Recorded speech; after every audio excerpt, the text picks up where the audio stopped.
Hello guides, welcome to our YouTube channel.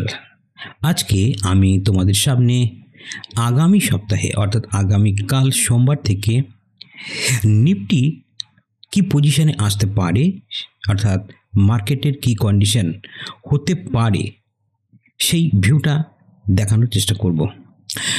যদিও overall market বিয়ার পজিশনে রয়েছে আর আমাদের প্রায় প্রত্যেকের পোর্টফোলিওই কিন্তু এই মুহূর্তে রেড, আর এই সিচুয়েশনে বসে মার্কেটের বটম খোঁজা আমাদের মনে হয় এখনই উচিত হবে না, কারণ মার্কেটের বটম কত দূর পর্যন্ত যেতে পারে সেই সম্বন্ধে আইডিয়া করা কিন্তু সত্যি খুব কঠিন ব্যাপার।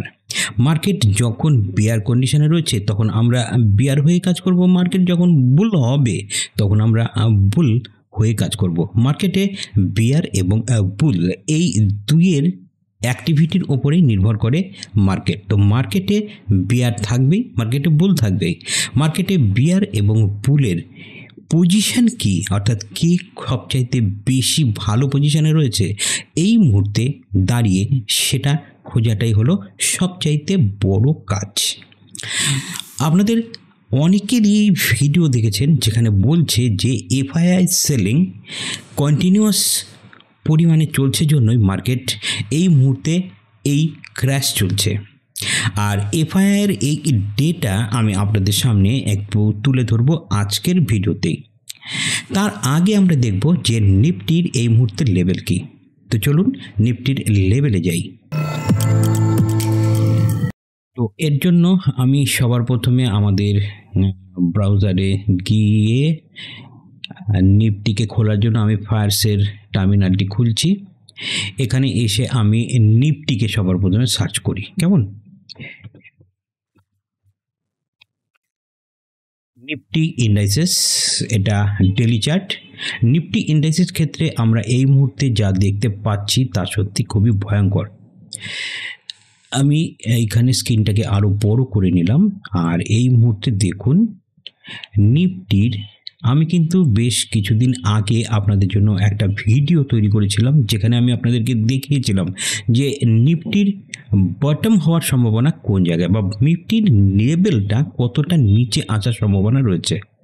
কারণ আমরা যদি এখানে 200 ডিএমএকে ফেলি তাহলে দেখতে পাবো যে এখনও পর্যন্ত 200 ডিএমএতে কিন্তু টাচ করেনি নিফটি। নিফটির যেটা 200 ডিএমএ তার লেভেল রয়েছে 22,598 বা 22,600, কিন্তু যদি আমরা ফিবোনাচি লেভেলকে ফেলি তাহলে মার্কেটের টার্গেট দেখা যাচ্ছে 21,300 থেকে 350, এই একটা রেঞ্জের ভিতরে। তো মার্কেটের বটম লাগার সম্ভাবনা রয়েছে আমার এই জায়গায়, এটা হচ্ছে আমার টার্গেট। তবে যদি মার্কেট 21,500-তে আসে তবে কিন্তু আমি মার্কেটে একটা বড় ইনভেস্টমেন্ট করব। আর তার আগে আমি আরও একবার ইনভেস্ট করব, সেটা হচ্ছে নিফটি যদি 22,500 লেভেলকে ক্রস করে, বা মার্কেটে নিফটি যদি 200 ডিএমএকে ক্রস করে, বা নিফটি 200 ডিএমএর নিচে চলে আসে, তাহলে মার্কেটে আমরা নিফটিকে একটা ডিসকাউন্ট রেটে কিন্তু দেখতে পাবো। আমি নিশ্চয়ই আপনাদের এই বিষয়টিতে ক্লিয়ার করতে পেরেছি। আজ থেকে প্রায় 2 সপ্তাহ আগে আমি আপনাদের একটা ভিডিওতে বলেছিলাম, কি বলেছিলাম বলুন তো? আমি কিন্তু আপনাদের একটা ভিডিওতে বলেছিলাম যে নিফটি অবশ্যই 21,200 লেভেলে আসার সম্ভাবনা রয়েছে। তখন অনেকেই কমেন্ট করে বলেছিলেন যে এই মুহূর্তে ব্যাংক নিফটি 200 ডিএমের নিচে চলে এসেছে, আর নিফটি কখনোই 200 ডিএমএতে আসবে না। আর আমি আপনাদের এটাও বলেছিলাম যে এই মুহূর্তে যা দেখা যাচ্ছে তাতে কিন্তু কখনোই আমার মনে হয় না যে এইখানে যে বাউন্সটা এসেছিল, এই যে বাউন্সটা দেখছেন এটা হচ্ছে নিফটিতে এসেছিল কবে না, যখন বাজেট ছিল। ঠিক বাজেটের আগে বেশ কয়েকদিন একটা আপমুভ দেখায় এবং তারপর দেখুন কন্টিনিউয়াস প্রসেসে নিফটি কিন্তু নিচের দিকে আসছে। নিফটি এই মুহূর্তে এখনও পর্যন্ত যে কারেকশান পেয়েছে তাতে টপ থেকে যদি আমরা এই কারেকশানটিকে দেখি, মোটামুটি দেখতে পাচ্ছি 13%-এর মতন কারেকশান অলরেডি পেয়ে গেছে। অর্থাৎ নিফটি যদি 21,000 আমার যেটা লেভেল সেটা হচ্ছে 21,500-র নিচে এরকম পজিশনে আসতে নিফটি প্রায় 18% কারেকশান কিন্তু হয়ে যাবে, অর্থাৎ নিফটিতে 20% কারেকশান হওয়ার সম্ভাবনা আছে, এটা কিন্তু বাস্তব। আর এই কারেকশানটিতে আসার সঙ্গে সঙ্গে আপনি আরএসআইকে দেখতে পাবেন প্রায় 20-র কাছে চলে আসবে। আর আরএসআই 20-র কাছে আসা শব্দের অর্থ দাঁড়ায় যে নিফটি একদম বটম পেয়ে গেছে, আর তখন কিন্তু আমরা অবশ্যই প্রাইস অ্যাকশন অনুযায়ী নিফটিতে ওপরের দিকে অর্থাৎ বুল বা নিফটির বটমকে কিন্তু আমরা খুঁজে পেয়ে যাব, আর তখন আমরা নিফটিতে আপ মুভের জন্য তৈরি থাকব। তো এটা ছিল নিফটির।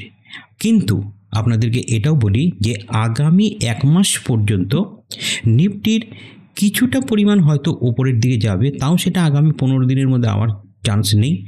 7 থেকে 8 বা 9%-এর একটা র্যালি আমরা দেখব, কিন্তু সেটাও প্রায় 15 দিন ধরে কিন্তু আমরা দেখতে পাবো। তবে আগামী 7 দিন বা 15 দিন পর্যন্ত নিফটিতে বড় র্যালির কোনোই সম্ভাবনা নেই, উল্টে নিফটি নিচের দিকে আসবে। কেন আসবে? এটা কিন্তু একটা বড় প্রশ্ন। তার কারণ হিসেবে আমি আপনাদেরকে জানাই যে ইউএস মার্কেট অলরেডি কিন্তু টপ পজিশনে বসে আছে। ইউএস মার্কেট যেহেতু টপ পজিশনে বসে রয়েছে, তো সেখান থেকে কারেকশন হওয়া কিন্তু অত্যন্ত স্বাভাবিক। আর এই উইকেই সম্ভবত ইউএস মার্কেটের কারেকশান শুরু হয়ে যাবে, আর যখন ইউএস মার্কেটের কারেকশান শুরু হবে তখন তার সাথে সাথে আমাদের ইন্ডিয়ান মার্কেটও কিন্তু নিচ দিকে আসতে শুরু করবে। আর ইউএস মার্কেট যদি বড় কারেকশান পায় তাহলে ইন্ডিয়ান মার্কেটে মোটামুটি আরও 7 থেকে 8%-এর কারেকশান হওয়াটা খুব দ্রুত গতিতে হওয়ার সম্ভাবনা রয়েছে, আর সেটা কিন্তু আমরা খুব তাড়াতাড়ি দেখতে পাবো।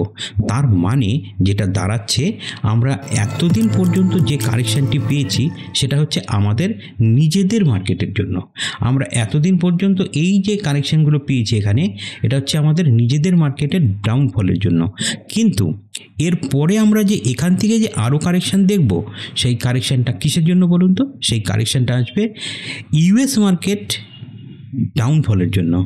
ইন্ডিয়ান মার্কেটও নিচের দিকে আসবে, বা ইন্ডিয়ান মার্কেট বটম আরও নিচে চলে আসবে। তো এই হলো ওভারঅল মার্কেটের সিনারিও।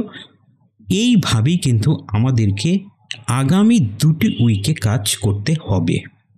তো চলুন, এবারে আমি আপনাদেরকে বলেছিলাম যে আমরা কিভাবে নিফটির এফআইআই এর ওপরে পজিশনটিকে দেখব, সেটা আমি আপনাদেরকে দেখানোর চেষ্টা করব।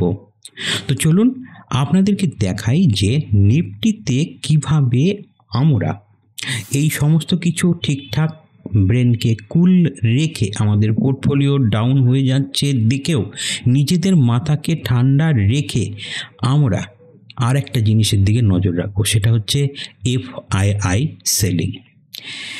ইন্ডিয়ান মার্কেটের এফআইআই সেলিং কিন্তু 2021, 2022, 2023 এবং প্রতিনিয়ত কিন্তু করেই চলেছে। অনেকেই বলছে যে এফআইআই সেলিং বাড়ছে জন্য মার্কেট পড়ছে। এফআইআই সেলিং যদি বাড়ছে, তবে ইন্ডিয়ান মার্কেট আমাদেরকে এত ভালো একটা গ্রোথ দিয়ে গেল, তা কিভাবে সম্ভব হলো?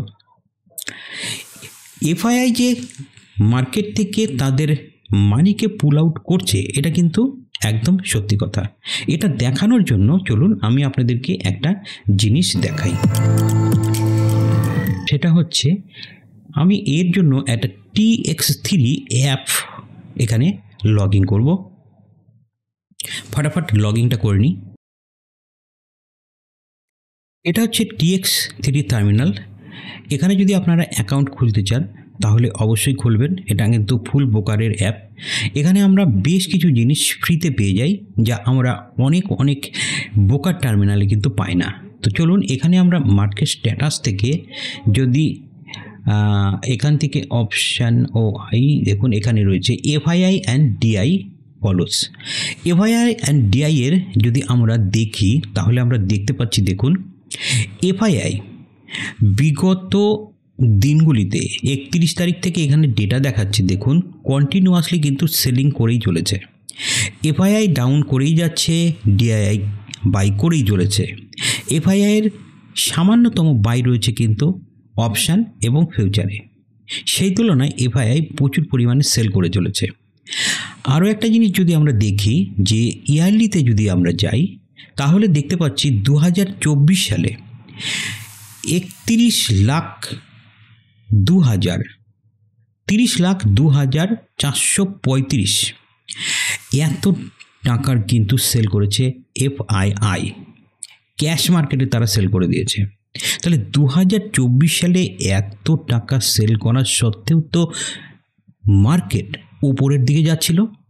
সেপ্টেম্বরের 25-26 তারিখের পর থেকে মার্কেট ডাউনফল শুরু করে, কিন্তু তার আগ পর্যন্ত মার্কেট ছিল অত্যন্ত ভালো বুল রানে। তাহলে এফআইআই যদি সেলই করবে তবুও মার্কেট উপরের দিকে গেল কীভাবে?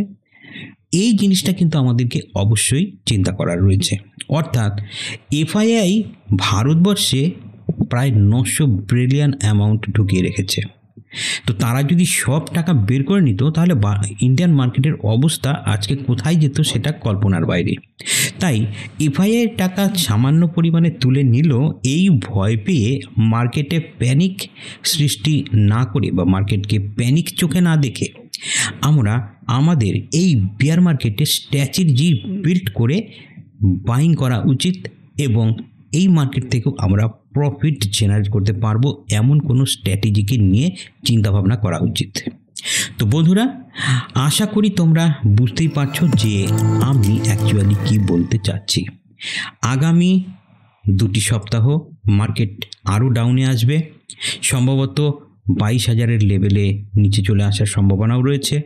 যদি 21,500-তে যায় তাহলে আমরা অবশ্যই একটা ভালো অ্যামাউন্ট, ডিসেন্ট অ্যামাউন্ট কিন্তু ইনভেস্ট করতে পারি এই মুহূর্তে।